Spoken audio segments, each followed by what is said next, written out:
প্রবাস থেকে এক ভাই বলেছেন যে আমি 50 লক্ষ টাকা দেবো শিবিরকে ইফতার করানোর জন্য। বাংলাদেশ ইসলামী ছাত্র শিবিরের আয়ের উৎস হলো, পরিষ্কার লেখা রয়েছে, এই সংগঠনের সমস্ত জনশক্তি। হুম। আমি মনে করছিলাম যে আজকে সারা দেশ যে শোকা হতো, হুম। আমাদের প্রিয় একটি ছোট বোন আসিয়া, যাকে নিয়ে পুরো দেশ উত্তাল, আজকে সেই আমাদের ছোট্ট শিশু বোনটি পৃথিবী থেকে বিদায় নিয়ে চলে গেছেন। আমি ভেবেছিলাম হয়তো আজকের আলোচনার মেইন বিষয়টা বা টপিকটা হবে যে এই যে বিদায় নিয়ে চলে গেলেন আসিয়া, আমাদের আসলে দায়টা কার, অথবা আমরা চাচ্ছি ধর্ষণ বন্ধ করতে হুম। কি করলে আমরা এই সংস্কৃতি থেকে বের হয়ে আসতে পারি। আমার মনে হয় সাইফুল সাগর ভাই বিষয়টা আজকের আলোচনায় অ্যাড করলে খুবই ভালো হতো, তার কারণ আজকে পুরো এই জাতি কারণে কারণ শোকা হতো। আজকের প্যানেলটি আর বিষয়টি নির্ধারিত হয়েছে গতকালকে। আর আমি ঘুম থেকে উঠেই শুনি, একটু আগে শুনি যে আসিয়ার মৃত্যু হয়েছে। জি, অবশ্যই, অনেক যেহেতু বেশি কষ্ট যেহেতু পেয়েছি ডেফিনেটলি। যে আমরা বিষয়টি নিয়ে আলোচনা আসিয়াকে নিয়েও করছেন। আসিয়াকে নিয়েও কিন্তু আমরা শো করেছি, আলোচনা করেছি ইতিমধ্যে। আবারও করবো, প্রয়োজনে কালকে অবশ্যই করবো। হুম। যে আমি বলছি যে যে বিষয়টি নিয়ে আলোচনা করছেন আমি অবশ্যই বিষয়টা বলবো, আমি জাস্ট 1 থেকে 2 মিনিট আমি এই বিষয়টা বলতে চাই। হুম। আমাদের দায় থেকে আসলে আজকে আমাদের দেশে দেখেন সোশ্যাল মিডিয়া বা প্রত্যেকটা মানুষের মুখে মুখে একটি বিষয়, আসলে পুরো দেশ আজকে আমরা শোকাহত। হুম। প্রত্যেকটা মানুষের মনে ব্যথা, যন্ত্রণা, কষ্ট। আজকে যে ছোট্ট শিশু আসিয়াকে আমরা দেখলাম ধর্ষণ করার কয়েকদিন পরে তিনি আজকে চিকিৎসাধীন অবস্থায় ছিলেন, তিনি বিদায় নিয়ে চলে গেলেন। একটা ভিডিও দেখার পরে আমি নিজে কেঁদে ফেলেছি যে বিদায় নেওয়ার আগে সে আসিয়া তার ভাইয়ের সঙ্গে দেখা করেছিলেন হসপিটালে।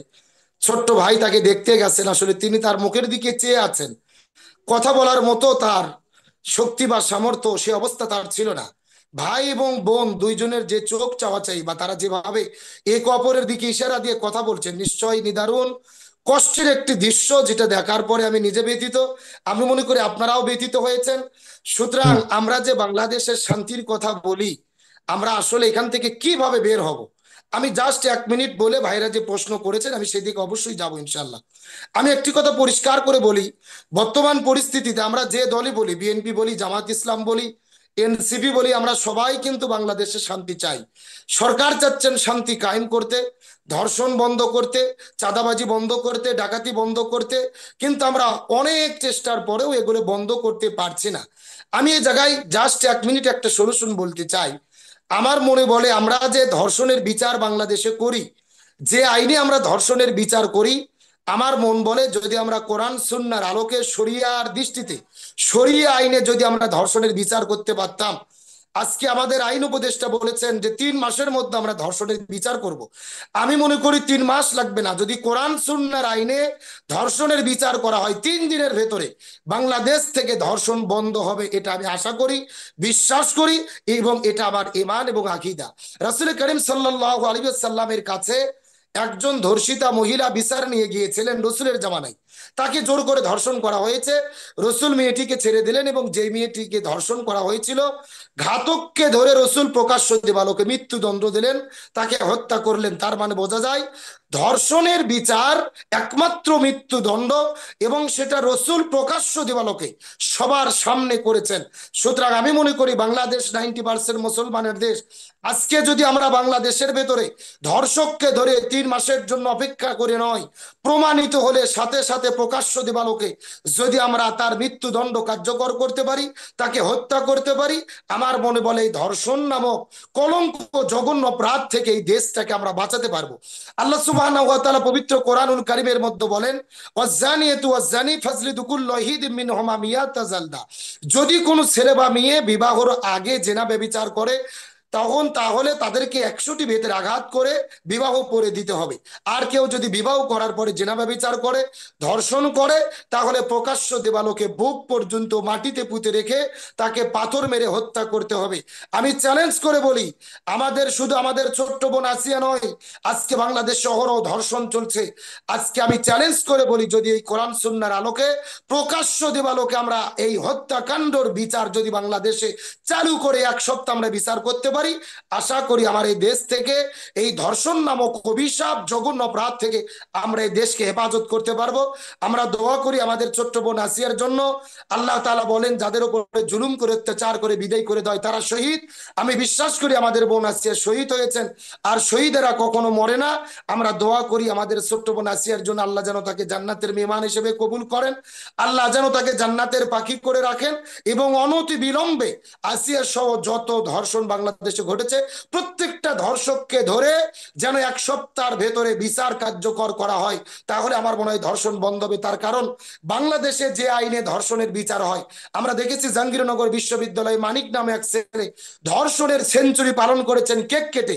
তার মানে বাংলাদেশের আইন দিয়ে ধর্ষণের বিচার করলে ধর্ষণের সেঞ্চুরি হবে, ধর্ষক বাড়বে, কিন্তু আমরা ধর্ষণ বন্ধ করতে পারবো না। সুতরাং কোরআন সুন্নাহর আইনে আশা করি অন্তত এই আইনটা কার্যকর করে শুধু ধর্ষকের শাস্তি যদি আমরা দিতে পারি, আমরা ধর্ষণ বন্ধ করতে পারবো এবং এই জঘন্য অপরাধ থেকে জাতিকে হেফাজত করতে পারবো। আমি সরকারের প্রতি দ্রুত আহ্বান জানাই। প্রিয় ভাই আসেন, যে বিষয়টি অন্যান্য আলোচকগুলো আলোচনা করছিলেন, আসলে আমি খুব অবাক হয়ে দেখছিলাম যে এই আলোচকগুলো আলোচনা করছিলেন সবগুলো ভাইয়েরা অত্যন্ত তর্ক বিতর্কে জড়িয়ে পড়েছেন।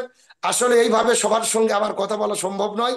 আমি আশা করি আমি যে কথাগুলো বলবো, আমার কথার মধ্যে যদি কোনো আপনারা ভুল পান, যদি আপনাদের কোনো প্রশ্ন থাকে পরবর্তীতে অবশ্যই বলবেন। আসলে এভাবে ঝগড়া তর্ক বিতর্ক করে ডাইরেক্ট সবসময় আমরা যদি কথা বলি, আমরা যেটা বলতে চাই সেটাও সঠিকভাবে বলতে পারি না, আবার দর্শকদের যে মেসেজ দিতে চাই তারাও সে মেসেজটা হয়তো বা সঠিকভাবে পায় না। এই জন্য আমি মনে করি যার সময়ে তাকেই কথা বলা উচিত, বিষয়টা আমাদের সবার মনে রাখা দরকার। আসেন, আমাদের এক প্রিয় ভাই প্রশ্ন করলেন যে শিবির চাঁদাবাজি করে, শিবির চাঁদাবাজি করে, তাদের রসিদ দিয়ে চাঁদাবাজি করে। আমি আসলে বুঝলাম না ভাই চাঁদাবাজিটা কি।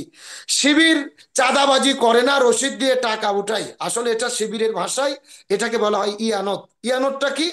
এই সংগঠনের প্রত্যেকটা সদস্য, প্রতিটা জনশক্তি, শুভাকাঙ্ক্ষী যারা এই সংগঠনকে ভালোবাসে, প্রতি মাসে নির্দিষ্ট একটা অ্যামাউন্ট এই সংগঠনকে দিয়ে থাকে। যেটা আমার এক ভাই বললেন যে কে কোথায় থেকে আমাদেরকে হাদিয়া দিচ্ছেন আমরা এটা বলবো না, বললে ঠেট হতে পারে। শিবির কিন্তু এরকম না। কে 1 লক্ষ টাকা দিল, কে 10 টাকা দিল, তারও কিন্তু ডকুমেন্ট আছে, প্রমাণ আছে, রসিদ কাটা হয়। আমার এক প্রিয় ভাই বলেছেন কতটি সত্য, 10 টাকা যারা দেয় তাদেরও প্রমাণ রসিদ কেটে ডকুমেন্ট দেওয়া হয়, যারা 1 লক্ষ টাকা দেয় তাদেরকেও রসিদ দেওয়া হয়। এমনকি শুনে আপনি আশ্চর্য হবেন, এই যে গত 16 বছরের স্বৈরাচার ফ্যাসিস্ট আওয়ামী লীগের আমলে যেই সময় শিবির বলে পরিচয় দেওয়া যেত না, সেই সময়ও যারা টাকা দিয়েছেন সংগঠনকে তখনও কিন্তু রসিদ কাটা হয়েছে, সেটাকে হেফাজত করে রাখা হয়েছে। তার মানে শিবিরের যেটা আয় এটা কিন্তু ওপেন, গোপন কোনো কিছু নেই। যে যত টাকাই দিক তার ডকুমেন্ট আছে, প্রমাণ আছে, রসিদ কাটা হয়। কিন্তু আমি ভাইকে বলবো, ভাই চাঁদাবাজি আর ইয়ানত বিষয়টা কিন্তু এক না। চাঁদাবাজি হলো আপনার কারু মুখে আপনি অস্ত্র ধরলেন, চাকু ধরলেন, অথবা আপনার দলের প্রভাব খাটিয়ে কোনো ব্যবসায়িকের কাছে গিয়ে বললেন এত টাকা আমাকে মানে দিতেই ওটাও হবে, বা কিরকম হুমকি আপনার দিয়ে চাঁদাবাজি, জোর আপনার করে আপনার যে কোনো যেটা যে কোনো নেওয়া হয় সেটা ছাত্র হলো শিবির, চাঁদাবাজি। ছাত্র শিবির আর ইয়ানত, কাগজপত্র দিয়ে একটু একটু কম মাঝে মধ্যে প্রশ্ন শুনেন যারা কথা শুনতে পারে, আপনারা হয়তো কাগজপত্র দিয়ে নেন আর অন্যরা কাগজপত্র ছাড়া নেয়, কথা তো একই। আমি এখনো বলা শেষ করিনি। আমি হুম। বুঝাতে যাচ্ছি চাঁদাবাজি হলো জোর করে কারুকে জোর জবরদস্তি করে যেটা নেওয়া হয় এটা চাঁদাবাজি। আর শিবির যেটা তাদের আয়ের যে খাত জোরজবরদস্তি ইয়ানত, করে নিয়ে এটা টাকা জোর দিয়ে না, করে নেওয়া হয় না। শুভাকাঙ্ক্ষীরা সেটাকে ভালোবেসে যারা জোরজবরদস্তি মহব্বত করে নিয়ে করেন ডাকাতি। তারা দিয়ে থাকেন। আমি প্লিজ প্রিয় এখন ভাই আপনি জোর কথা বলবেন, জবরদস্তি করে আমার কথা বলা অন্যরা শেষ নেয়, হলে এটাও বা আপনার এটা কাছে তো প্রমাণ কি? ডাকাতি। অবশ্যই সময় একটু পাবেন, একটু বলি, আপনি একটু কথা বলি, বলবেন। ছাত্র আমি দলের আমি সাধারণ বলে শেষ সম্পাদক করি কিন্তু, সাগর ভাই, আমি আমার ছাত্র দলের কথাটা সাধারণ আমি বলে সম্পাদক শেষ কিন্তু না করলে খুব আপনি বুঝবেন না। স্পেসিফিক্যালি বলেছে, একটু বলি, ছাত্র দলের সাধারণ সম্পাদক স্পেসিফিক্যালি বলেছে যে এই প্রতিদিন লক্ষ লক্ষ টাকার ইফতার করার মতো এত টাকা কোথায় পায়, এটার আমি জবাব অবশ্যই কি বলবো, আছে? আর অন্যরা আমার যে কথা বলা অন্যরা যে শেষ জোর হলে আপনি প্রশ্ন জবরদস্তি করে করেন সাগর নিচ্ছে, ভাই। অন্যরা যে জোর আমি আশা জবরদস্তি করে করি নিচ্ছে, এটারও বা প্রমাণ কিছু কোথায়? হুম। আমি আশা করি আমার কথা বলা শেষ হলে আপনার এই প্রশ্ন হ্যাঁ, না, থাকবে না। আমি বলে শেষ কথা করি, বলার মধ্যে প্রশ্ন, বিভিন্ন প্রশ্ন থাকবে, আমি একটু একটু পরিষ্কার খেয়াল করুন। করে বলি, হুম। ইয়ানত রশিদ দিয়ে নেয়। আপনি যদি বলেন শিবিরের আয়ের উৎস কি, এটা আসলে আমাদের শুধু প্রশ্ন করতে হবে না। আপনাদের যাদের হাতে ফোন আছে আপনি গুগলে সার্চ দেন, শিবিরের সংবিধান গঠনতন্ত্র যেটা রয়েছে, কি এই বলেন, আমরা গুগল থেকে গঠনতন্ত্রের সার্চ মধ্যে দিয়ে পারলে কিন্তু তো আমরা আপনার পরিষ্কার কাছে লেখা জানতে রয়েছে। চাই। হুম। জি আমি বলছি, আমি সেটাই বলছি। পরিষ্কার শিবিরের সংঘ শিবির, বাংলাদেশ ইসলামী ছাত্র শিবিরের আয়ের উৎস হলো পরিষ্কার লেখা রয়েছে, এই সংগঠনের সমস্ত জনশক্তি, অর্থাৎ যারা শুভাকাঙ্ক্ষী, সমর্থক, কর্মী, সাথী, সদস্য সহ যারা শুভাকাঙ্ক্ষী রয়েছেন, 1977 সালে বাংলাদেশ ইসলামী ছাত্র শিবির গঠন হয়েছে, তারপর থেকে শুরু করে আজ পর্যন্ত যারা বিদায় নিয়ে চলে গেছেন, কেউ ব্যবসা করেন, কেউ প্রবাসে জীবনযাপন করেন, কেউ চাকুরি করেন, প্রত্যেকটা যারা শিবির থেকে বিদায় নিয়েছেন, এই সংগঠনকে মনে প্রাণে আমরা ভালোবাসি। শিবির একটি আবেগের নাম, একটি ভালোবাসার নাম। শিবির একটি সংগঠন, একটি প্রতিষ্ঠান। আমরা প্রত্যেকেই শিবিরকে প্রতি মাসে কিছু না কিছু দেই। আপনি যদি প্রশ্ন করেন, আমি আব্দুল সালাম যুক্তিবাদী আজ থেকে 5-10 বছর আগে শিবির করেছি। আমি এখনো কিন্তু প্রতি মাসে 1,000, 1,500, 2,000 একটা নির্দিষ্ট অ্যামাউন্ট টাকা আমার সামর্থ্য মতো আমি এই সংগঠনকে দিয়ে থাকি। আমি যদি প্রতি মাসে 1,000 টাকা দিই, আর এক ভাই 5,000 টাকা দেয়, আর এক ভাই 10,000 টাকা দেয়। আপনারা দেখেছেন শিবিরের ইফতার নিয়ে কথা উঠেছে। আমি প্রশ্ন করি, এই যে আমরা যারা এখানে টাকা দান করি, ভালোবেসে শুভাকাঙ্ক্ষী যারা রয়েছি, জনশক্তি যারা রয়েছেন, পাশাপাশি বাংলাদেশ ইসলামী ছাত্র শিবিরের কিছু প্রকাশনীয় রয়েছেন, যেমন ছাত্র সংসদ, কিশোর কণ্ঠ, এগুলো প্রকাশনা বিক্রি করে যে টাকা মুনাফা হয়, সেই টাকা দিয়েই কিন্তু এই সংগঠন পরিচালিত হয়। এটা আমাদের সংবিধানে পরিষ্কার করে লেখা হয়েছে। সুতরাং শিবিরের এখানে গোপনীয়তার কিছু নেই। বাংলাদেশ ইসলামী ছাত্র শিবির কোথায় টাকা পায়, এটা সংগঠনে যেরকম ভাবে লেখা আছে, ঠিক একই রকম ভাবে আমাদের সংবিধানের আলোকে যে টাকা আসে, সেই টাকা দিয়ে সংগঠনটি পরিচালিত হয়। সুতরাং এখানে প্রশ্ন উঠানোর কোনো বিষয় আছে বলে আমি মনে করি না। এখন আসেন ইফতার। হুম। প্রথম আমার কথা হলো, ভাই ইফতার যদি শুধু ইসলামী ছাত্র শিবির করাচ্ছে তা তো না। আজকে বিএনপি ইফতার করাচ্ছে, জামাত ইসলাম ইফতার করাচ্ছে, আমাদের এনসিপি নতুন দল ছাত্র ভাইদের তারা ইফতার করাইছে। আমি প্রথম কথা যেটা হুম। বলি, যে আসলে ইফতার নিয়ে প্রশ্ন করা বা বিতর্ক করার মধ্যে কোনো লাভ আমি দেখি না। তার কারণ আসলে ইফতার করা শুধু প্রতিদিন 3 লক্ষ না, 10 লক্ষ টাকা, 20 লক্ষ টাকা পর্যন্ত ইফতার করানো সম্ভব। তার কারণ হলেন, ইফতার একটা ধর্মীয় অনুষ্ঠান, এটা তো রাজনৈতিক কোন সমাবেশ না। ইফতার একটা ধর্মীয় প্রোগ্রাম। রসুল বলেছেন, যে ব্যক্তি অন্য একজন ব্যক্তিকে ইফতার করাবে, আল্লাহ তাআলা ইফতার করানোর ওসিলায় সমপরিমাণ সওয়াব তার আমল নামার মধ্যে দিবেন। সুতরাং কোনো ব্যক্তি বা কোনো সংগঠন যদি ইফতার করানোর জন্য আহ্বান করে, ওই সংগঠনকে যারা ভালোবাসে ইফতারের জন্য টাকা দিতেই পারে। আপনার সোশ্যাল মিডিয়াতে দেখেছেন, গত 1 সপ্তাহ আগে ছাত্র দলের নেতা যখন শিবিরের ব্যাপারে প্রশ্ন তুলেছেন, ইফতার করান এত টাকা কোথায় পাইলেন, অনেকে ওপেন বলেছে, যে প্রবাস থেকে এক ভাই বলেছেন যে আমি 50 লক্ষ টাকা দেবো শিবিরকে ইফতার করানোর জন্য। কেউ বলেছে আমি 10 লক্ষ দেবো, কেউ বলেছে 20 লক্ষ, কেউ বলেছে 10,000। যার যা সামর্থ্য সে দিয়েছে। আমি মনে করি এখানে বিএনপি বলেন, আর তারপর এনসিপি বলেন, জামাত ইসলাম বলেন, ইসলামী ছাত্র শিবির বলেন, অন্তত ইফতারের ইস্যুটা আমি মনে করি এইভাবেই টাকা কালেকশন হয়। যখন যেই সংগঠন ইফতার করার জন্য প্ল্যান করে, আমি মনে করি ওই সংগঠনকে যারা ভালোবাসে তারা ইফতারের জন্য এটা দিতেই পারে। এখানে প্রশ্ন উঠানো আমি মনে করি শরীয়ত সম্মত না। ইফতার একটা ধর্মীয় প্রোগ্রাম, এখানে যে সে টাকা দিতে পারে, এবং সেই টাকাতে শুধু 3 লক্ষ না, 10 লক্ষ, 20 লক্ষ টাকা দিয়েও ইফতার করাতে পারে। আমি প্রশ্ন করি, শুধু ইসলামী ছাত্র শিবির আর আমাদের এনসিপির ভাইদের কথা বলবেন কেন? প্রতিদিন তো বিএনপি ইফতার করাচ্ছে, কূটনৈতিকদেরকে নিয়ে তারা লক্ষ লক্ষ কোটি কোটি টাকা খরচ করে ইফতার করাচ্ছে। আবার জামাত ইসলাম তাদের সুদীদেরকে নিয়ে, শুভাকাঙ্ক্ষীদেরকে নিয়ে ইফতার করাচ্ছে। তাহলে জামাত ইসলাম নিয়ে প্রশ্ন নেই, বিএনপি নিয়ে প্রশ্ন নেই, আমরা ইসলামী ছাত্র শিবির বা ছাত্র সংগঠন নতুন দল এনসিপি গঠন করেছে, তাদেরকে নিয়ে ইফতার নিয়ে প্রশ্ন তোলা বা ইফতারের টাকা কোথা থেকে আসলো এই নিয়ে বিতর্ক করার মধ্যে কোনো কল্যাণ আছে বা কোনো ইস্যু আছে বলে আমি মনে করি না। সুতরাং আমি মনে করি যারা ইফতার করাচ্ছেন তাদের যারা শুভাকাঙ্ক্ষী আছে তারা টাকা দিতেই পারে। সুতরাং আমি মনে করি এটা নিয়ে গবেষণা বা বিতর্ক না করে প্রত্যেকেই আমাদের প্রতিযোগিতা করা উচিত।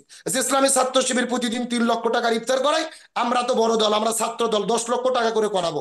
আরেক দল বলতে পারে আমরা 20 লক্ষ টাকা করাবো। তার কারণ এটা ধর্মীয় প্রোগ্রাম, এখানে প্রতিযোগিতা হতেই পারে। আল্লাহ তাআলা বলেছেন তোমরা ভালো কাজের জন্য প্রতিযোগিতা করো। না, সুতরাং কিন্তু ইফতার প্রশ্নটা একটা ধর্মীয় প্রশ্নটা হলো প্রোগ্রাম। যে কেউ এখানে আমি মনে প্রতিযোগিতা করি, করতে ভাই পারে, শেষ কিন্তু করি। কথা হলো সোর্স অফ ইনকাম গুলি নিয়ে প্রশ্ন। এখানে আপনি কি মনে করেন যে কেউ টাকা দিলেই নিতে পারবে এবং সেগুলি দিয়ে ইফতার পার্টি করলে নিয়ে কোনো প্রশ্ন ওঠার সুযোগ জি নেই। জি, আমি আমি আমি এটাই মনে করি যে ইফতারের ক্ষেত্রে অন্তত আপনি দল কোথায় থেকে চলছে, বা 15 লক্ষ কোটি টাকা বা 15,000 কোটি টাকা বা 1500 কোটি টাকা কোথায় থেকে হুম। আসছে, আপনি এটা না অবশ্যই বিতর্ক কেউ করেন। তবে অবৈধভাবে আমি টাকা মনে করি যদি এখানে অন্তত দেয় যে তোমরা অন্তত ইফতার আমি করো, আমি জি, টাকা আনছি। আমি হ্যাঁ। মনে করি ইফতার ইস্যু নিয়ে আমাদের এই তর্ক বিতর্ক না করাই উত্তম, অন্তত আমার পার্সোনাল মতামত। তার কারণ হুম। আমি দেখেছি ইফতার নিয়ে আমরা প্রতিযোগিতা করি। ছাত্র শিবির 3 লক্ষ টাকা করাচ্ছে, আমরা 30 লক্ষ টাকার করাবো। একটা বিষয় খুবই ভালো লেগেছে, আমরা দেখেছি 2 দিন আগে আপনার রাজশাহী বিশ্ববিদ্যালয়ের ছাত্র দলের একটা আপনার কোরআন বিতরণ প্রতিযোগিতা এবং ইফতার প্রোগ্রাম ছিলেন, সম্ভবত সোশ্যাল মিডিয়াতে আমরা দেখেছি, জাতীয় পত্রিকা এবং নিউজের মধ্যে এসেছে। ছাত্র শিবিরের কেন্দ্রীয় সভাপতি সেখানে গিয়েছিলেন। তিনি নামাজ পড়ার পরে দেখলেন যে যেখানে ছাত্র দলের ভাইরা কোরআন বিতরণ করছেন, কোরআন তেলাওয়াতের আসর হচ্ছে, আবার ইফতার প্রোগ্রাম হবেন, সেখানে কিন্তু ছাত্র শিবিরের কেন্দ্রীয় সভাপতি ওখানে গিয়েছেন, তাদের পক্ষে কথা বলেছেন, এই ভালো কাজের প্রশংসা করেছেন। সুতরাং আমি মনে করি ধর্মীয় যে বিষয়গুলো, আপনি ইফতার বলেন, কোরআন বিতরণ বলেন, কোরআন তেলাওয়াত প্রতিযোগিতা বলেন, এগুলো ক্ষেত্রে বিরোধিতা না করে একে অন্যকে উৎসাহিত করা, এটাই জরুরি বলে আমি মনে করি। এটি ইতিবাচক রাজনীতিতে আমাদের জন্য ভালো হবে বা কল্যাণ হবে বলে আমি মনে করি। এখন আসেন দ্বিতীয় ইস্যু নিয়ে, যে বিষয়টি নিয়ে আমাদের প্রিয় ভাইরা কথা বলছিলেন, যে নতুন যে দল করা হয়েছে এনসিপির বিষয়টা নিয়ে। আমি এই জায়গায় একটি কথা বলতে চাই, সেটা হলো আসলে এনসিপি তারা যে নতুন দল গঠন করলেন, আমার মনে বলে তারা হয়তো বা দল গঠন করতো না, বা দল গঠন করার প্রয়োজন ছিল না।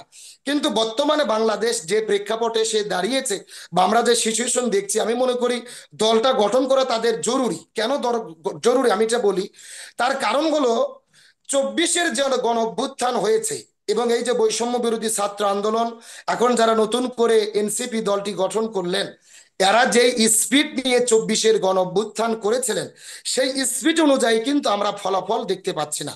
তারা যে 1800 ছাত্র জনতা জীবন দিলেন, আমি এখানে শুধু নির্দিষ্ট একটা দলকে ক্রেডিট দেব না, অবশ্যই বৈষম্য বিরোধী ছাত্র আন্দোলন তারা সামনে থেকে নেতৃত্ব দিয়েছে, এই জন্য তাদের কথা বা তাদের প্রশংসা বেশি আসে।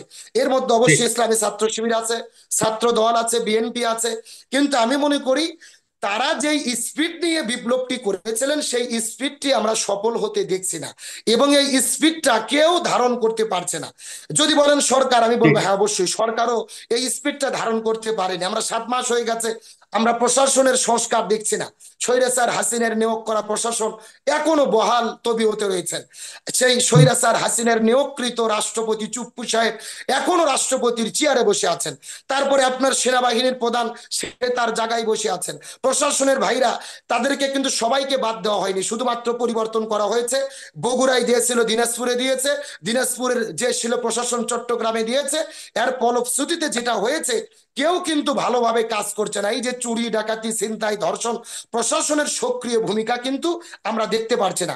এখানে আমার যে প্রশ্ন, তাহলে সরকার পরিপূর্ণ স্পিড অনুযায়ী কিন্তু তারা কাজ করতে পারছে ঠিক। না। ধন্যবাদ। সরকার এই জায়গায় কিছুটা ব্যর্থ হয়েছে বলে আমি মনে করি, অথবা তাদের সদিচ্ছে থাকলেও তারা করতে পারছে না। এবং 2 নম্বর কথা হলো, বাংলাদেশের বড় বড় যে দল রয়েছেন, আপনি বিএনপি বলেন, অন্যান্য দল বলেন, প্রত্যেকটি দল কিন্তু 24-এর স্পিড পরিপূর্ণভাবে আমরা ধারণ করতে পারিনি। যদি আপনি প্রশ্ন করেন কিভাবে, তাহলে দেখেন আমাদের প্রথম দিনে আমরা যখন বিপ্লব করলাম, বিপ্লব একটি যদি সরকার গঠন হতো, তাহলে কিন্তু তারা তাদের স্পিড ধারণ করে তাদের ইচ্ছে মতো এখানে কাজ করতে পারতো, কিন্তু সেটা করতে পারেনি। যখন আমরা স্বৈরাচার হাসিনার দেওয়া সংবিধানের অধীনে নতুন করে একটা সরকার আবার আমরা গঠন করেছি, তখনই কিন্তু আমরা বিপ্লবকে ব্যর্থতার দিকে ধাবিত করে দিয়েছি। আজকে স্বৈরাচার হাসিনা পালিয়ে গেছে, কিন্তু তার কিন্তু ষড়যন্ত্র থেকে আমরা বের হতে পারিনি। তার কারণ স্বৈরাচার হাসিনার সবচেয়ে বড় সফলতা, তিনি বিদায় নিয়ে চলে গেছেন, কিন্তু তার সংবিধানের অধীনেই আমরা পরিচালিত হচ্ছি। এই জায়গাতেই কিন্তু আমরা সফলতা বা শান্তি শৃঙ্খলা প্রতিষ্ঠা করতে ব্যর্থ হয়েছি। আপনি আপনার বউকে ডিভোর্স দিয়েছেন, তালাক দিয়েছেন, এখন বউকে তালাক দিয়ে শ্বশুর শাশুড়ি তার আত্মীয়দের সঙ্গে সম্পর্ক রেখে আপনি আবার নতুন বিয়ে করে যদি পরিবারে শান্তি আনতে চান, যেভাবে শান্তি রাখা সম্ভব নয়, একই রকম কোন স্বৈরাচারকে তাড়িয়ে দিয়ে ওই স্বৈরাচারের নিয়ম নীতি পদ্ধতি সংবিধান অনুসরণ করে আপনি যদি দেশে শান্তি কায়েম করতে চান, তাহলে সেখানেও কিন্তু শান্তি কায়েম করা যাবে না, সম্ভব নয়। ইতিমধ্যে 7 মাস এটাই কিন্তু আমরা প্রমাণিত হয়েছি। এখন ধন্যবাদ। আসেন আমি যে কথা বলতে চাই, রাষ্ট্রপতি চুপ্পু সাহেবকে আমরা অপসারণ আমরা করার সেই একটা আমরা সেই সেই দেখেছেন। জায়গাতে যাচ্ছি না, আপাতত সেই জায়গায় যাচ্ছি না। আব্দুল সালাম যদি খুব স্পষ্ট করে বলেছেন, আমরা টু দ্য পয়েন্টে কয়েকটি বিষয় নিয়ে কথা বলছি, নিয়ে আপনি বলেছেন আপনি আমি শিবিরের ব্যাপারে, আমি আমি আর আপনার একটু কাছে কথা পরিষ্কার করবো, এই এই জায়গাতে আমি আর একটু আপনার কথা কথাগুলো পরিষ্কার বলেছেন। করি। না আমি আর একটি কথা বলে পরিষ্কার করি, সেটা হচ্ছে এই যে ছাত্রদের ছাত্র সংগঠন করতে হলো কেন? 24-এর স্পিড অনুযায়ী আমরা দেখতে পাচ্ছি না কোনো রাজনৈতিক দলও 100% 24-এর স্পিড ধারণ করতে পারছে না, সরকারও সেই অনুযায়ী কাজ করতে পারছে না। সুতরাং ছাত্রদের একটা দায়বদ্ধতা আছে। এই যে 1800 ছাত্র জনতা তাদের ডাকে রাজপথে নেমে জীবন দিয়েছেন, তাহলে তাদের একটা যে আশা ছিল নতুন এক বাংলাদেশ গঠন হবে, সংস্কার হবে, নতুন এক বন্দোবস্ত আসবে, সেটা যেহেতু বাস্তবায়ন হচ্ছে না, তারা সম্ভাবনা দেখছে না। সুতরাং তারা দল গঠন করে সেই 24-এর স্পিরিট ধারণ করে তারা তাদের দাবি দাওয়া নিয়ে রাজপথে থাকতে পারে বা দল গঠন করতে পারে। আরেকটা অভিযোগ করা হয় যে কিংস পার্টি, আমি এখানে একটা কথা পরিষ্কার করে বলি, এদেরকে বারবার আমরা দেখি বিএনপি বলেন অন্যান্য দলের পক্ষ থেকে বারবার বলা হয় যে আপনারা কিংস পার্টি করছেন, এটা কিন্তু মেনে নেওয়া হবে না। আমি মনে করি এনসিপি কে যদি কিংস পার্টি বলা হয়, আমি তো মনে করবো তাহলে সবচেয়ে বড় কিংস পার্টি হলো বিএনপি। আমরা যদি বিএনপির গঠনের ইতিহাস দেখি, শহীদ প্রেসিডেন্ট জিয়াউর রহমান তিনি তো ক্ষমতায় থাকা অবস্থায় বিএনপি গঠন করেছিলেন। আবার ইরশাদের যে ইরশাদ যিনি জাতীয় পার্টি গঠন করেছেন, রাষ্ট্রপতি ইরশাদ সাহেব তিনিও তো ক্ষমতায় থাকা অবস্থায় দল গঠন করেছিলেন। তাহলে আমরা কিংস পার্টি বলে যখন আমরা এনসিপি কে অভিযোগ দেই বা দোষ দেই, তখন এই দোষ কিন্তু বিএনপির উপরেও চলে যায়, জাতীয় পার্টির উপরে চলে যায়। সুতরাং আমি মনে করি ছাত্র যেহেতু অভ্যুত্থান করেছে, কিংস পার্টি বলে বা তাদের বিরোধিতা করে দল গঠনের বিরোধিতা করার একমত বলে আমি মনে করি না, সমর্থন করি না। তবে অবশ্যই হ্যাঁ, তারা যদি দুর্নীতি করে, তারা যদি অবশ্যই অন্যায় অবিচার করে, তার বিরুদ্ধে অবশ্যই সমালোচনা হবে। এটা গণতান্ত্রিক পদ্ধতিতে আমাদের উচিত তারা ভুল করে তাদেরকে শুধরে দেওয়া, তাদেরকে পথ দেখিয়ে দেওয়া, তারা সঠিক পথে পরিচালিত হোক, তারা 24-এর স্পিড ধারণ করুক, তারা যেটা করতে চায় সেটাও যদি বাংলাদেশে গঠন করে এই দেশকে নতুন ভাবে গঠন করতে পারে বা চায়, সেটার জন্য আমাদের উৎসাহিত করা উচিত বলে ধন্যবাদ। মনে করি। ধন্যবাদ প্রিয় ভাই।